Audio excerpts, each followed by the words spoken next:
तत्कालीन रघुवर सरकार की ओर से 2017-18 में बनाए गए मोरहाबादी मैदान को टाइम्स स्क्वायर के नाम से विकसित किया गया था। हालांकि इसमें कई अभी कार्य जो थे वो बचे हुए थे, लेकिन मुख्य मंच और एलईडी लाइटें काफी आकर्षण का केंद्र इस मैदान के लिए बनी हुई थी। मुख्य मंच की अगर लागत की बात करें तो करीब 2 करोड़ की लागत से मुख्य मंच को बनाया गया था। वहीं 11 एलईडी लाइटें लगाई गई थी। कुल 22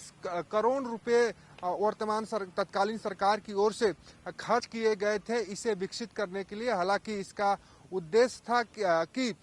जैसे इस मंच पे जो कार्यक्रमों का आयोजन होते हैं या जो पार्टी फंक्शन किए जाते हैं, कोई अगर बर्थडे अपना मनाता है तो उसके वो केक कटिंग करेगा और एलईडी लाइटों में पूरी उस केक कटिंग को दिखाया जाएगा, या छोटी मोटी पार्टियों का आयोजन करेगा तो उसे एलईडी लाइटों पर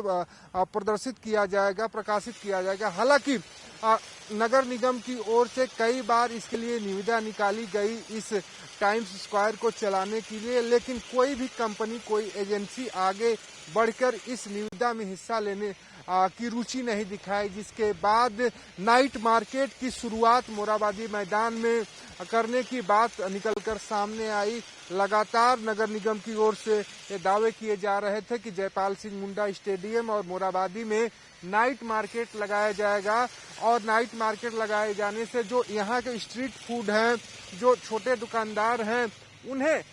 इस नाइट मार्केट में लाभ मिलेगा, जिसमें कपड़े से लेकर खाने तक की वस्तुएं मिलेगी। रात 3 बजे तक नाइट मार्केट को संचालित होने की बात कही जा रही थी, लेकिन वो भी जो योजना थी नगर निगम की वो भी ठंडे बस्ते में चलेगी। लेकिन अब सबसे बड़ी बात यह है कि जो टाइम्स स्क्वायर यानी मोरहाबादी मैदान का जो मुख्य मंच था, अब उसे तोड़ा जा रहा है। बात निकलकर सामने आ रही है कि लॉ एंड ऑर्डर और विधि व्यवस्था को ध्यान में रखते हुए इस मंच को तोड़ा जा रहा है। हालांकि अभी तक ये चीजें साफ नहीं हो पाई हैं कि आखिर में क्यों तोड़ा जा रहा है, लेकिन जो बातें निकलकर सामने आई हैं, साफ तौर पर ये बात सामने निकल के नहीं आई है, लेकिन चर्चाएं हैं कि लॉ एंड ऑर्डर के बाद डीसी के आदेश पर इस मंच को तोड़ा जा रहा है। हालांकि इस मंच की अगर बात करें तो धरना हो या जो राजनीतिक पार्टियां उनकी ओर से जो सभाएं की जाती थी उसकी बात कर लें, या हम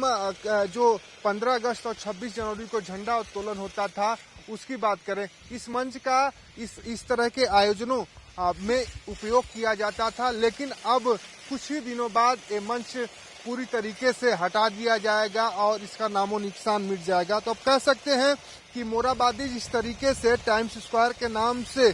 विकसित करने की कोशिश पूर्ववर्ती सरकार रघुवर दास की ओर से की गई थी, वो अब नामो निशान धीरे धीरे मिटता दिखाई दे रहा है। हालांकि जो मुख्य मंच था उसे तोड़ा जा रहा है और कुछ दिनों बाद ही इस पूरी तरीके से समतल जमीन हो जाएगा और मंच का नामो निशान मिट जाएगा।